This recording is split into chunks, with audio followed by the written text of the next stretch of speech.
Welcome to the Bulwark podcast. I'm Charlie Sykes. Yesterday, a truly historic day, and I want to talk about that. Obviously, there's a lot of other things that we need to deal with, including the fact that we are going back to school, the debate about the FDA approving vaccinations for children. We have some fan mail that I want to discuss as well. The GOP sedition caucus is getting worse and growing. What a surprise! Donald Trump felt the need to call in and sound off about media coverage. Called into the Todd Starnes show. In case you haven't heard it, this is the former president of the United States. We'll get to that in just a moment. But we're joined today by my colleague Amanda Carpenter, who has been watching all of these stories unfold over the last 24, 48 hours. So first of all, good morning, Amanda. Hey, Charlie. I was going to ask you where your rage meter is today, but let me get to that a little bit later, okay?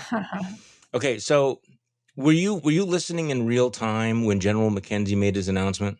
I was not. Okay, so let me just play this because I'm sure that you heard this, and then what I'm asking is what your reaction was, because I had a very, very mixed reaction to this. This is General McKenzie in the 4:00 Eastern time zone hour. Announcing that it was all over. It was done. The final plane had left Kabul. The final soldier had left. The 20-year war was over. It was the kind of announcement that I'm not sure I heard anything quite like it, at least in my lifetime. I wasn't around, believe it or not, and I was not around when Dwight Eisenhower sent the telegram announcing that World War II was over. So this is the closest we're going to get to this. General McKenzie yesterday. Good afternoon, everyone. I'm here to announce the completion of our withdrawal from Afghanistan and the end of the military mission to evacuate American citizens, third country nationals, and vulnerable Afghans. The last C-17 lifted off from Hamid Karzai International Airport on August 30th this afternoon at 3:29 p.m. East Coast time. And the last manned aircraft is now clearing the airspace above Afghanistan. Wow. So what was your reaction when you heard that? I just find it hard to believe. I find it hard to believe that the war is over because there are still people that very much wish to fight us. And so we may not be there, but I still feel as though America is under threat. I haven't served in the forces. It's hard for me to talk about these issues.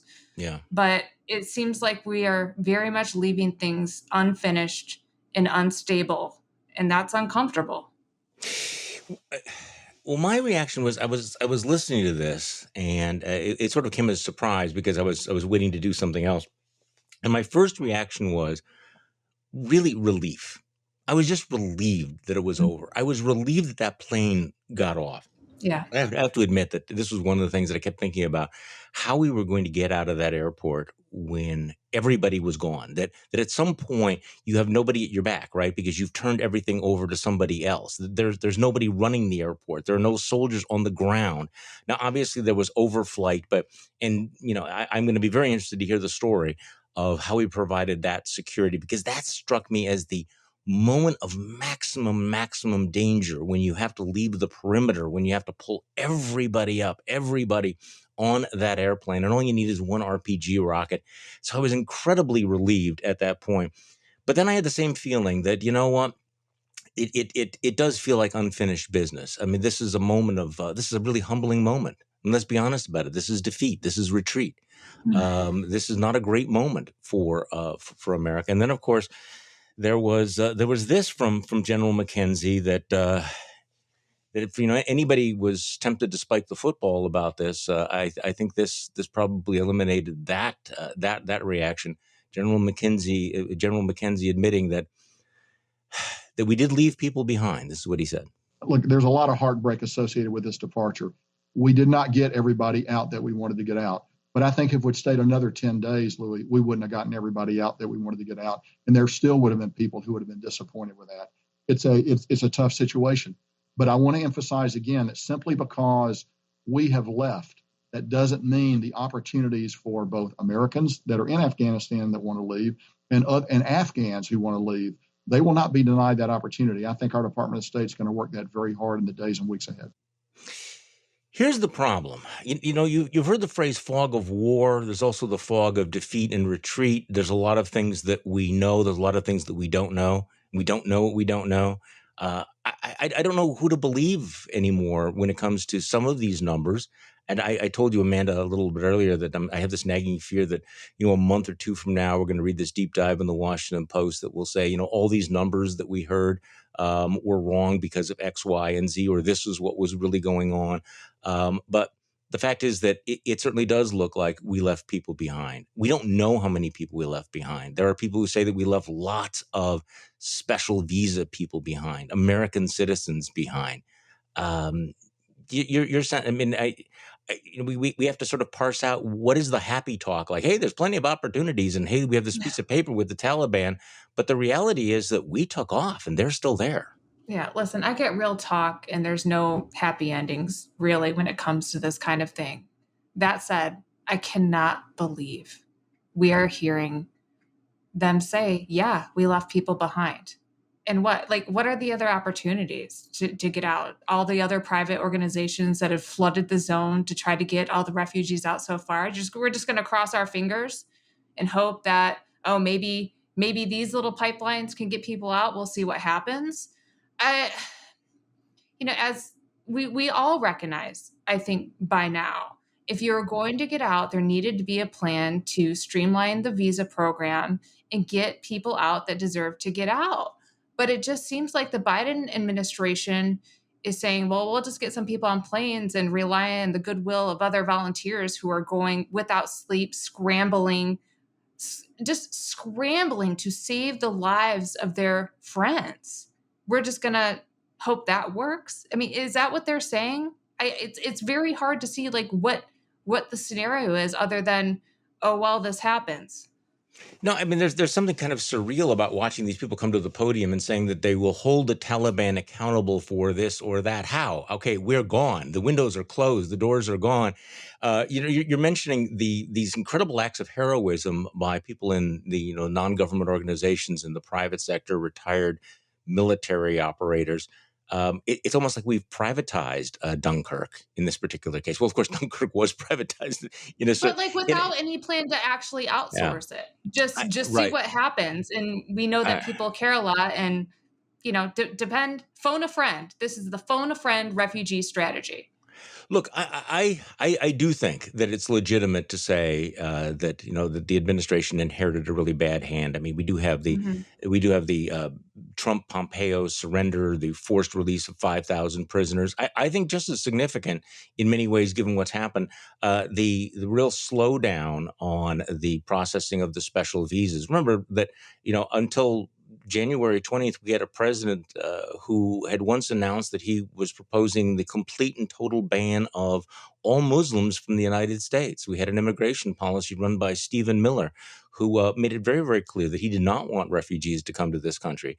So to the extent that there was a tremendous slowdown in our ability to get Afghans out, we do have to look back at that. On the other hand, look, I'm sorry. I know that some people are frustrated at the level of criticism directed at the Biden administration, but this was a botch job, and there were a lot of decisions that were made that are highly questionable. I do think that it's also, I mean, and the one mitigating factor is the role of the Afghan president. You read about the Washington Post had a great TikTok of the last 24 hours of the fall of Kabul. The President Ghani, who everybody expected would be able to hold on, was giving no indication that he intended to completely surrender. He bugged out of the country based on false information. Somebody told him that the Taliban was in the presidential palace. They were hunting for him. It turns out that was not true. But he left and he told no one. And no one in the Afghan government or the American government had any idea that President Ghani was going to bug out without any warning whatsoever that weekend. And that obviously was a huge shock to Americans, but it was also a huge shock to the Afghan government. And it was also a shock to the Taliban, who apparently were sitting around going, what are we going to do? Are we supposed to take Kabul? Are we supposed to wait? What's going to happen?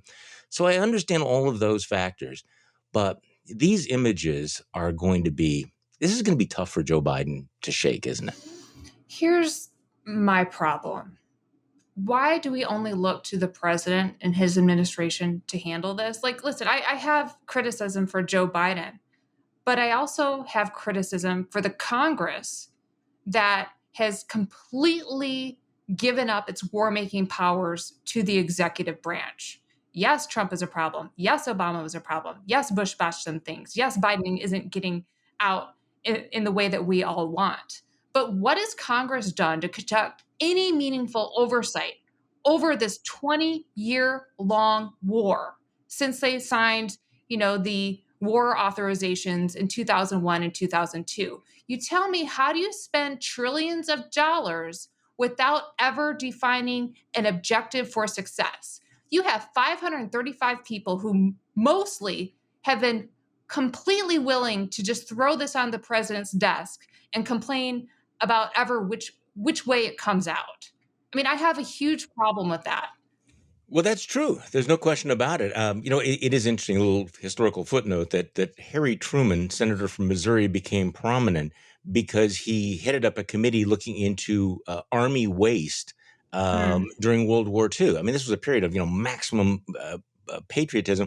But back then, the Senate really did take its oversight responsibility seriously, and he ends up being named vice president as a result of his oversight investigation into waste. But okay, I completely agree with everything you're saying about the role of Congress, which increasingly, seems to be okay with allowing themselves to be turned into potted plants. But the bottom line, the buck stops with the president, who is the commander in chief. And that's always going to be the case in warfare. Congress was not going to specifically manage the withdrawal or the particular policy here. So this is what can I just push back a little bit on Sure. that? I mean, we've been in this. They voted for it. They voted for it in 2001. So why shouldn't we expect someone to press the administration to have definable objectives for success? I mean, we've all been dealing with this since 2001. What was the objective? To go kill Saddam, Osama, build a Western-style democracy, to make Afghan a stable country, to kill the drug industry? Like, what was it? Give me three things that we set out to accomplish. Impress officials on that. But this thing was so open-ended. And then when two guys decide to fly over there at the end to see what is going on, Seth Moulton and Peter Meyer, everybody jumps on them and accuses them of a publicity stunt. I mean, we're talking about two veterans of these wars. And I understand logistical challenges. It's not advisable for members of Congress to fly into war zones, but we're not talking about like Nancy Pelosi here, who you have to wrap up in bubble wrap to get off a plane. These are veterans of the war. They served over there. It's all I can see is that the Pentagon is pointing out to attention that was diverted from the planning of operations. Well, guess what? My attention was diverted that day too by the fact they went over there. And then they came back with information. They wanted to extend the deadline, and they said, yeah, you know what? We need to wrap this up.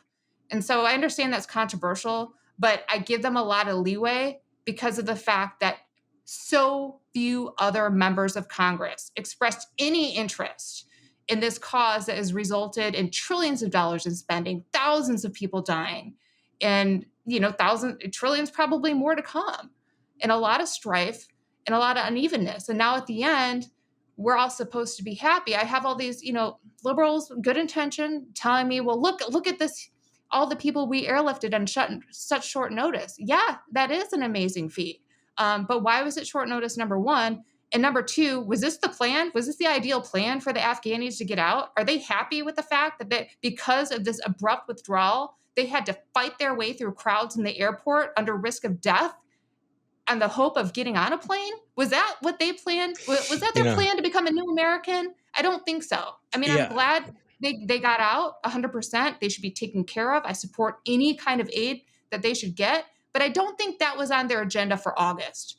When I first saw it, I thought it was kind of a cheap shot. The more I thought about this analogy that's coming up, somebody was saying that, focusing on how great the airlift was would be a little bit like talking about the Titanic in terms of being the most successful lifeboat operation in history. No. The music was great. The music was great. So, by the way, just in passing, you mentioned that Congress voted for this in 2001. I've been listening to a lot of the commentary, and to be honest with you, there are a lot of people that have kind of forgotten that there was a real significant political distinction between the war in Afghanistan and the war in Iraq. The war in Iraq was quite controversial. Many, many Democrats voted against it. The war in Afghanistan was not controversial. Only one Democrat in the House voted against it, Barbara Lee. And it had bipartisan support up until America decided to forget about it. And but hold on, my recall is that there was never an explicit vote to go into Afghanistan.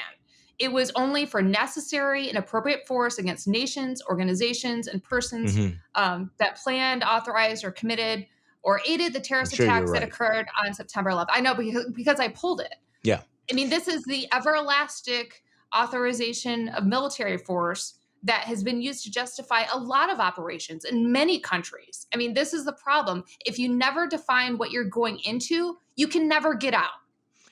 So, part of the debate right now is whether or not this is a moment of really humiliating defeat and betrayal, or whether or not this is just a messy end to a misguided war. And there are people, of course, who are saying that, look, Joe Biden deserves a lot of praise for the fact that he had the guts to be able to end this. Yes, it ended badly, but it was always going to end badly. Versus those who are saying, look, this did not have to be this way. We betrayed our allies. We betrayed our own honor. And 20 years of work and including 20 years of real progress in Afghanistan has just been thrown away. So I don't know where you come down on all of that, because, to a certain extent, that this is why I think Americans have mixed feelings about this. People talk about, well, the American people want. The American people have not thought about this for more than a decade. The American people wanted it to be over. They wanted it to be out of mind. They didn't want it. They did not want it to be this way. And when you basically put it in front of them, do you understand that we have, a generation of young Afghan women who, built a society, and now it's going to be wiped away. And they didn't necessarily think of this as an endless war with American occupiers. And many of them never even saw an American soldier. And they really thought that we were going to make sure that they didn't return to the Middle Ages. So there is that element of betrayal. On the other hand, I do think that most Americans, want our service people home. So, I mean, this is the ambiguity. This is the ambivalence of it. This is why I'm sitting there yesterday listening to this and realizing, I have such mixed feelings about all of this. I mean, I watched Richard Engel on NBC talk about, how the Afghans are just, are just horrified and disappointed and shocked by what we had done. And yet, on the other hand, listening to, the folks who say, look, we've been there for 20 years. We spent trillions of dollars. This was obviously a failed mission, military mission, and we need to move on. And I understand why both those arguments are appealing at the same time. I guess on one front, I wonder what a lot of Afghan people heard when they heard president after president after president say we were going to leave the region, because that's been happening since Obama. Not that, I'm not blaming them at all. I'm curious why no one believed that. But secondly, just as an American, we've invested so much in this project. Yeah. I find it extremely hard to come to terms with that we don't even have like an operating base there. Nothing. Why don't we have anything there? We have bases all over the world. And if it only took 2,500 soldiers to keep this problem capped, I don't have a huge problem with that. That's not a forever war. I feel like there could have been perhaps some more creative thinking about why we need a permanent strategic base here, to just conduct operations and to do training exercise with our allies. I don't know. I'm not a military person, but we don't have anything there now after all this. We don't have to create a Western-style democracy that holds elections to have an operating base. No, I understand the argument to people who say, look, given the fact that that Donald Trump had essentially given Afghanistan to the Taliban. I mean, when they made that deal, they had cut the Afghan government off at the knees, and the 2,500 were able to be were unmolested for a year because they knew we were leaving. So if Joe Biden comes in and says, "Hey, I'm not leaving, we're staying," then I do think he probably would have had to surge more troops into the country. That ceasefire would have come to an abrupt end. And I appreciate the analogies that we still have troops in Korea and Germany, et cetera. But let's be honest about it. I mean, that's a very different situation. You don't have suicide bombers. You don't have an ongoing military operation going on, all of that. But I do think that I think that the decision to shut down Bagram Airfield and to leave all of those bases basically in the dead of night, I think those are going to look very bad in retrospect. Okay, so hey, did you hear that the former guy called into a radio talk show? Thankfully, no. Todd Starnes, I think, was fired from Fox for being too crazy and extreme, but he's got his own show, which means that the president's going to call in. I mean, think about this: the president of the United States calling into this crackpot radio show. I don't know. Anyway, so, I mean, is it any different than Alex Jones? We know Donald Trump will call anybody who will give him an open mic. Right, I mean, so, if you said nice things about it for 2 days, he'd call you. Not that you're Alex Jones. Sorry, I didn't mean to do that. It's very unlikely he will end up on the Bulwark podcast. Anyway, so he's calling in and listen what he's upset about.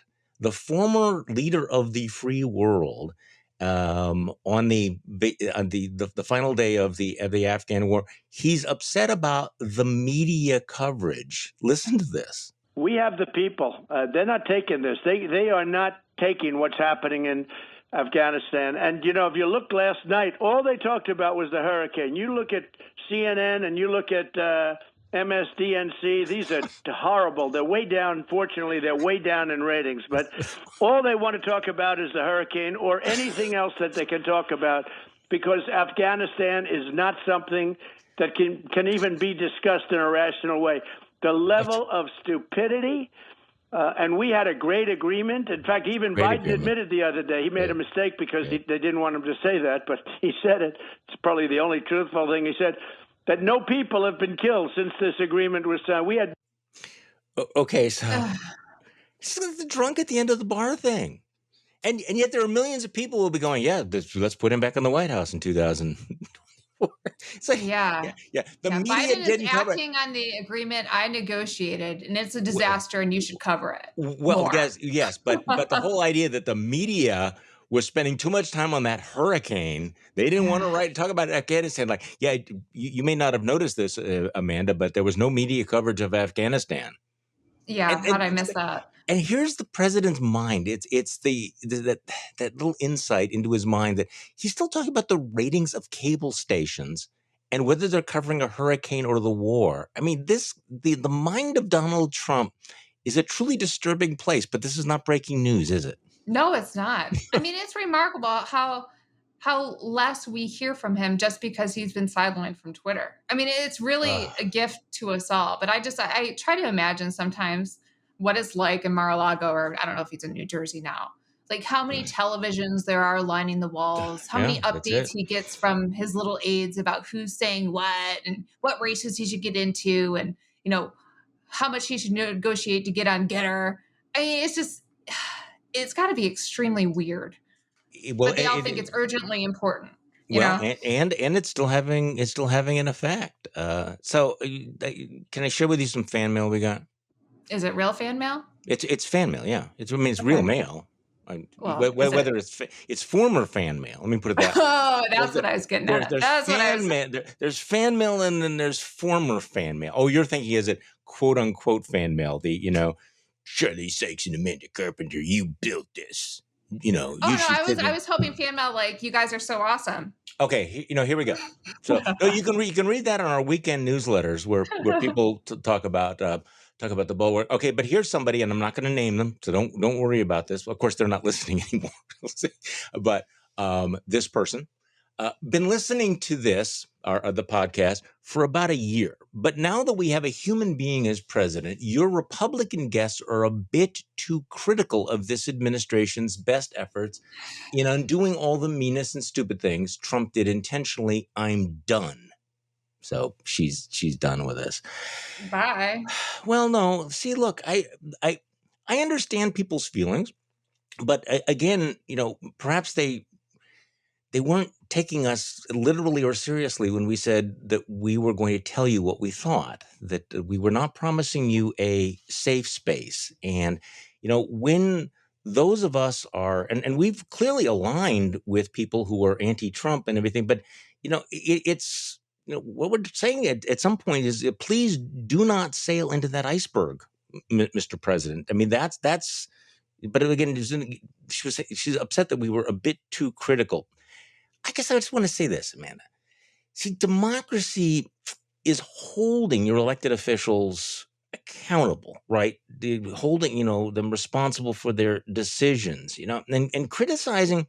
This is what's crude. This is the lesson that I've learned over the last decade, is that criticizing people on your own team is really important, because the alternative is when you start thinking of politics as just that team tribal sport, and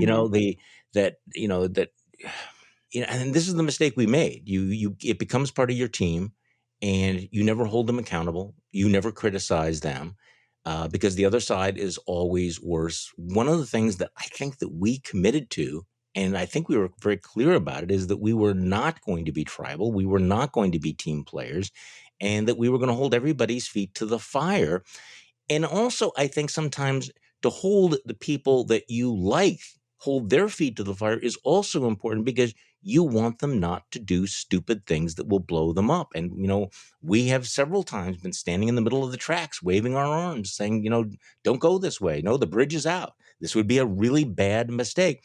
And I'm really struck sometimes, and you're on cable a lot, how many of the talking heads there, made their careers as cheerleaders. And so they're kind of used to, being part of the team, instead of stepping back and saying, no, I'm sorry. This is messed up. I have to give you my best opinion, my best judgment. And I think that's what we owe the audience. I mean, if you want somebody who is just going to, do the party line, there are lots of people who are doing all of that, but that's not what we're going to do here. And I understand that there are going to be some people who are going to be done with us, because we didn't take off one team jersey to put on another team jersey. Yeah. And I think the point about sort of how cable news pits people into sides for the appearance of balance has conditioned people to think that if you speak on issues, you do have to pick a side. Right. We're not picking a side necessarily. We learned where that gets you through the Trump years. And I guess what it comes down to, and I think you'd probably agree with this, is that we don't judge presidents or anyone else by the stupid stick of Donald Trump. I mean, comparing him to Trump and saying anything that is marginally better is worth it and good and justified isn't going to cut it here, period. And that, I believe, is truly in everybody's interest, not only because it's the right thing to do, but Biden, you guys don't realize how much Biden has to do a good job. Right. The only reason he won the election is because he pretty much got it perfect. One little thing going the wrong way, Donald Trump would have won.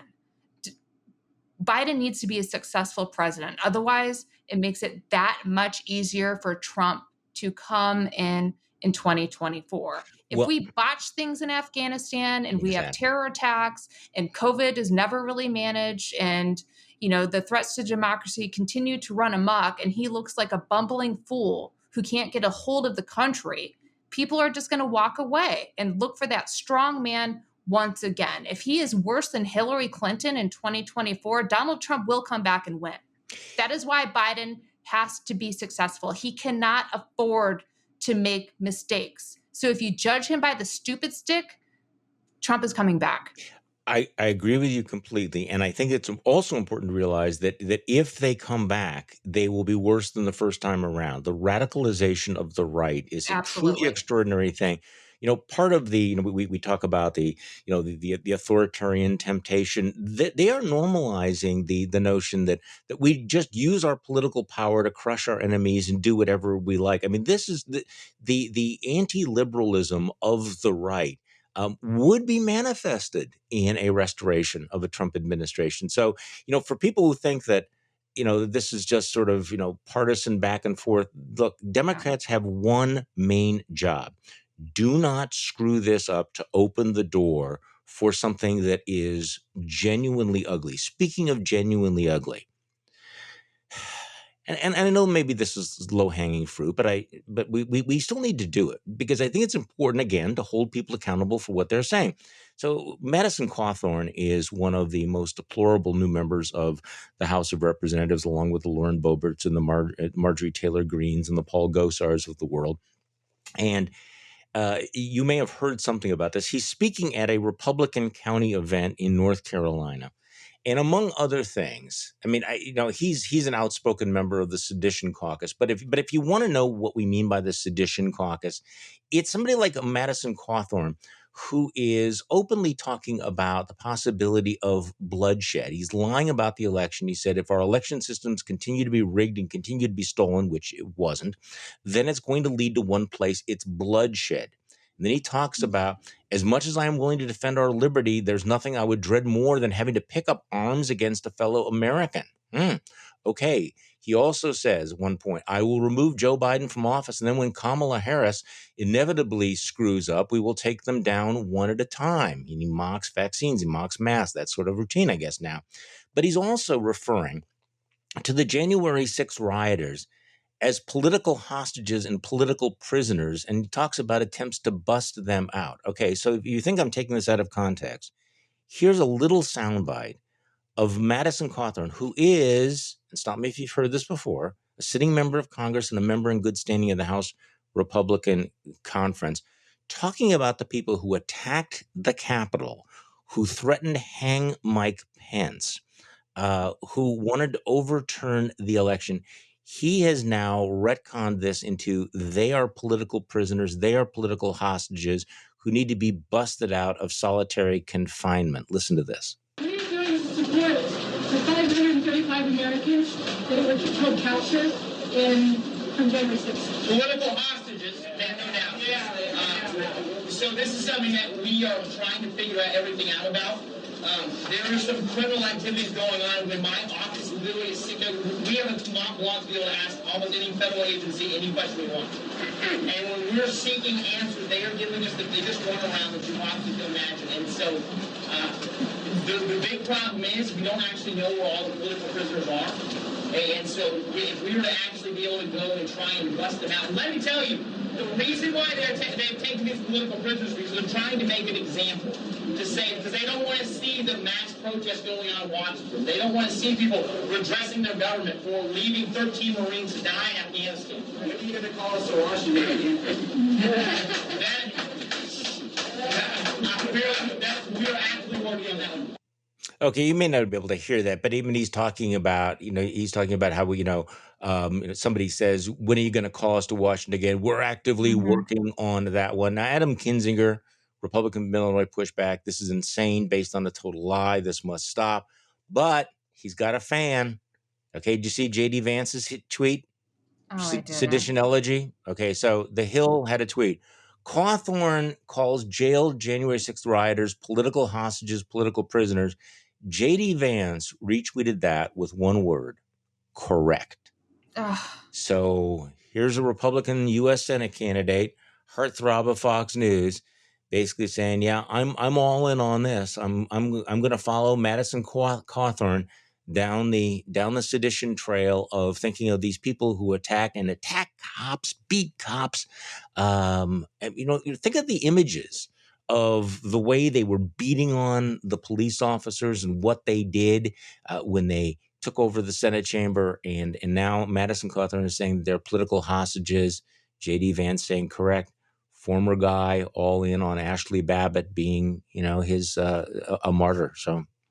Well, they're asking everyone to return to the scene of the crime. Yeah. There's a rally coming up. If you weren't worried about September 11th and the anniversary and what could happen possibly after we left Afghanistan and you have terrorists looking for a PR win, look forward to September 18th. I'm not saying they're the same, but I just, I think about the Capitol being under attack and threat, and I'm scared for September. I mean, there's a rally being planned just for the January 6th prisoners to go do another big rally there.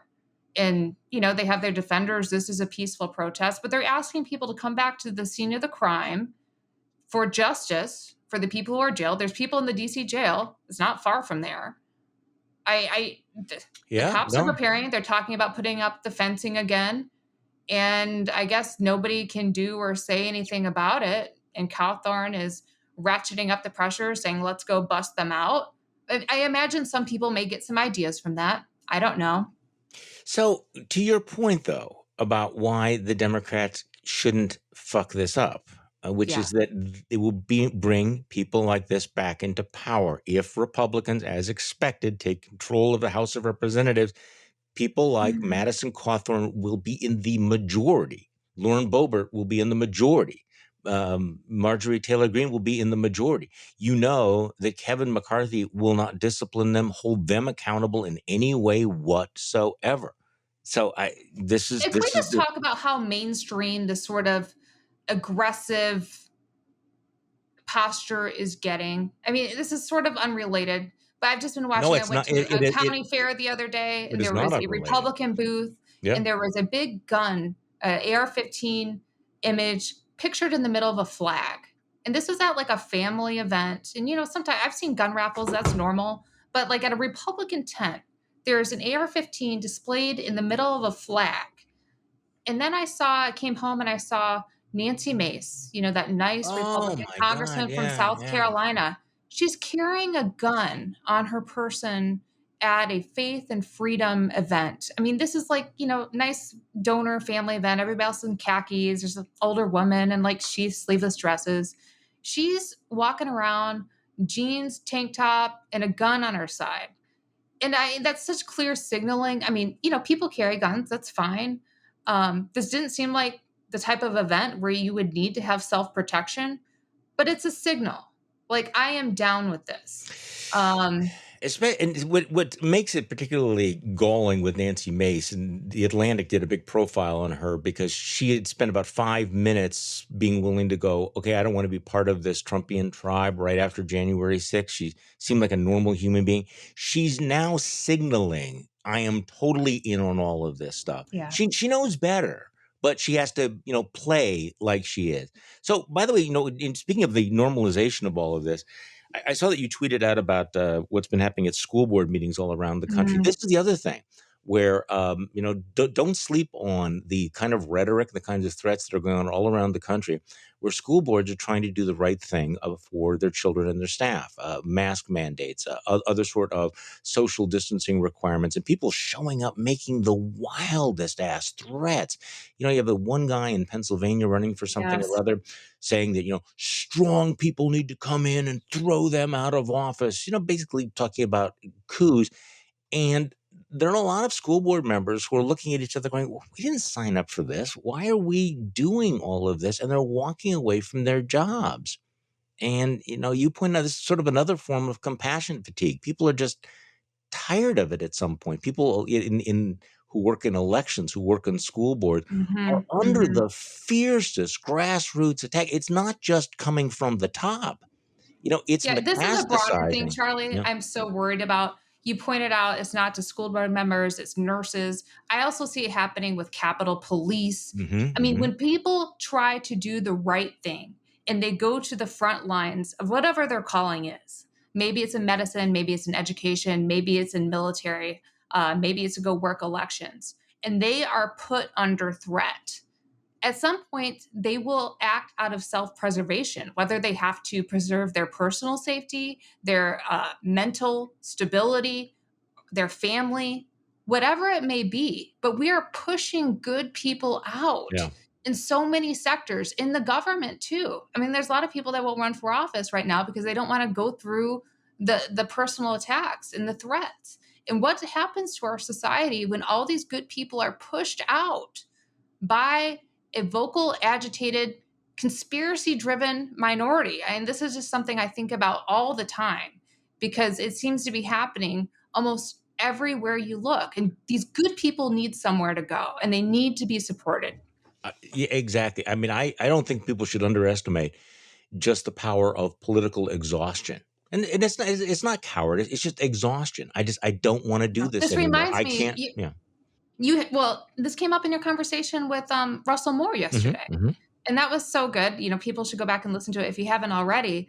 But when he was talking about how it always starts, and I stopped in my track and I rewound it a couple times because it spoke so clearly, is that these problems always start when the people who point out the problems are attacked for pointing out the problem, rather than people coming together to fix it. And it's in church, it's in school, it's in military, it's everywhere you look. When the people who point out the problems aren't supported and are ostracized, that's the beginning of the end. No, and I think that your point that they need to be supported is so strong because it's particularly now with the pandemic and the nature of politics, it's very easy to feel that you're completely alone. It's very easy to feel that you're living, on an island. And some of us have been on an island for some time, and we've gotten somewhat used to it. But it's a lonely feeling. And so whether you're fighting for voting rights, whether you're fighting for sanity in education or integrity in elections, I think it's important to have groups and voices out there saying, "Hey, you're not alone. You are not the crazy one." That helps. And there are that's how we found each other, Charlie. Yes, exactly. So it's exactly this is sort of our business model here. It's like you are not alone. You are not the nut job here. Not everybody is going along with all of this. If you decide to take a stand for a legitimate, reasonable stand, you are not going to be completely isolated. Okay, so let's talk about. I meant we're talking about January 6th and Madison Cawthorn referring to the hostages. The January 6th committee is moving along, and they are aggressively going after, and I mean that in a positive way, going after phone records of a lot of people in Trump world. And I kind of feel the influence of our good friend Denver Riggleman, former congressman, who's been talking about this. I mean, he has been on this podcast talking about you need to preserve these records. You need to find out, who was talking to who on that day. These guys are not playing around, are they?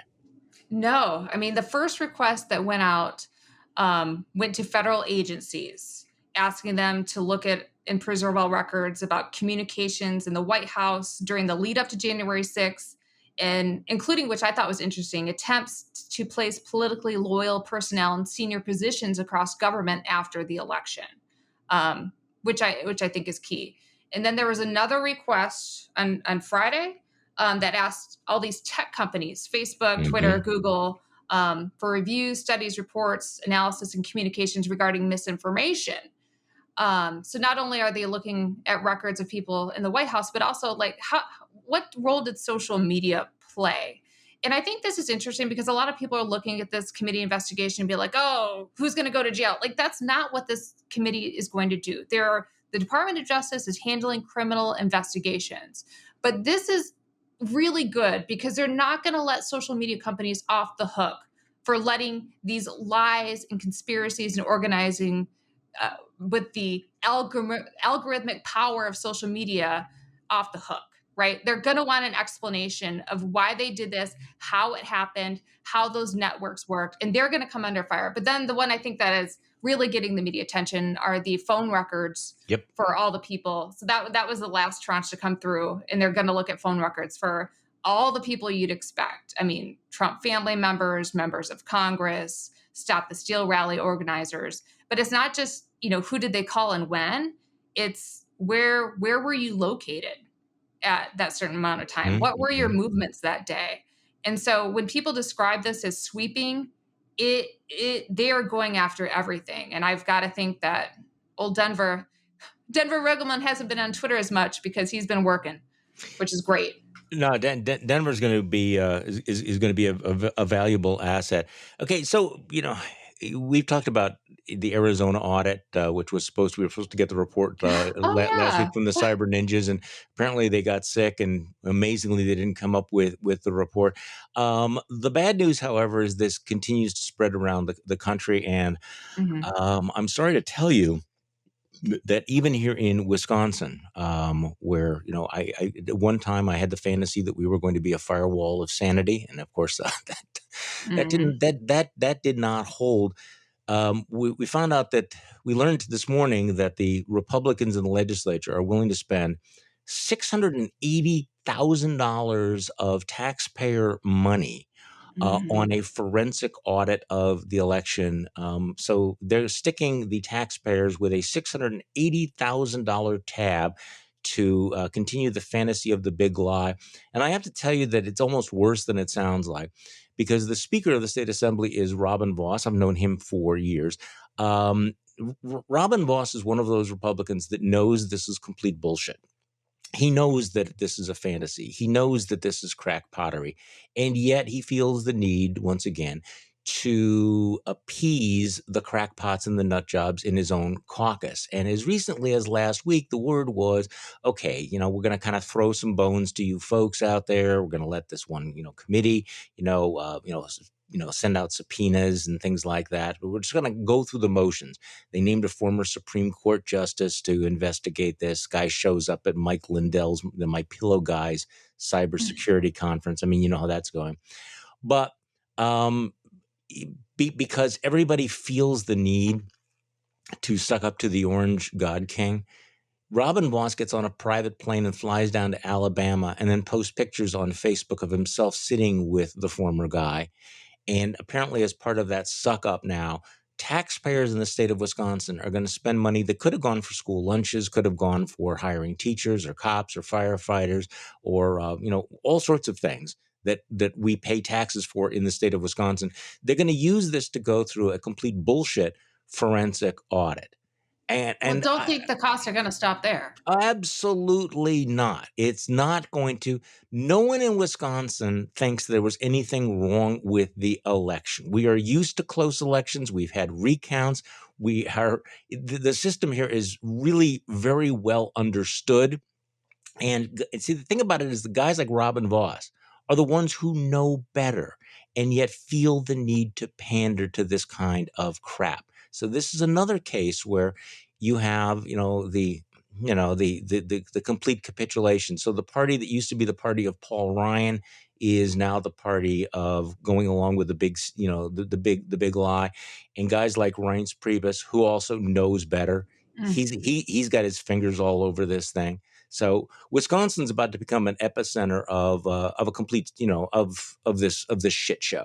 Well, this is why I believe, even though the Arizona cyber ninjas haven't produced any kind of report, their audit has been a raging success. Yeah. They have proved a model that can be replicated in the states. And that model is you only need a couple of Trump-supporting Republicans in the right places in state legislatures to unilaterally order for Senate audits using that state money.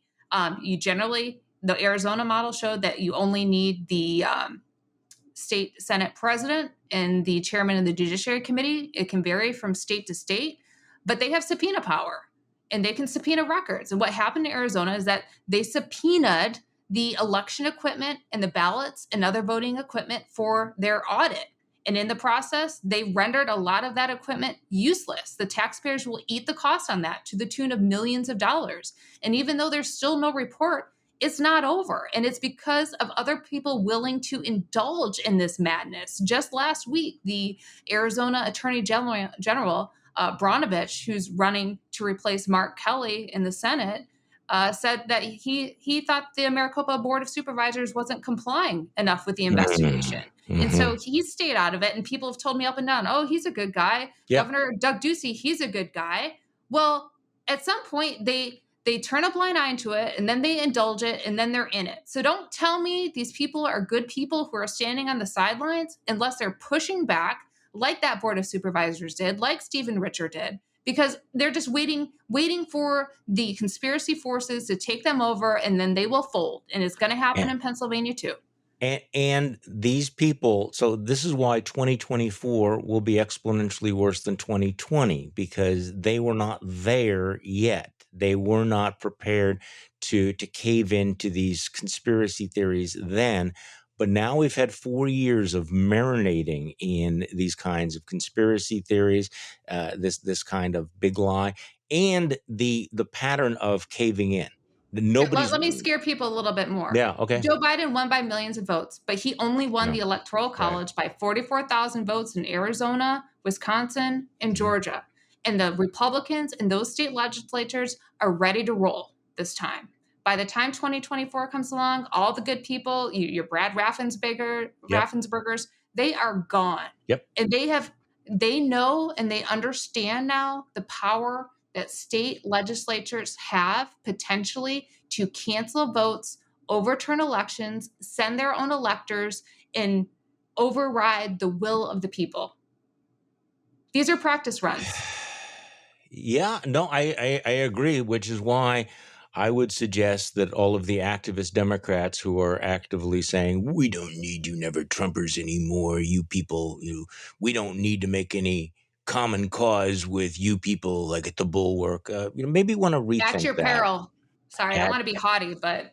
Well, that's not at your peril. I mean, it's like, look, you either think this is an existential threat or you don't. Yeah, I guess it's at our peril. I shouldn't say at yours. I'm not being accusatory because I do think we're in this together. But we are very much. Let's be realistic. The infrastructure deal is not the hottest thing.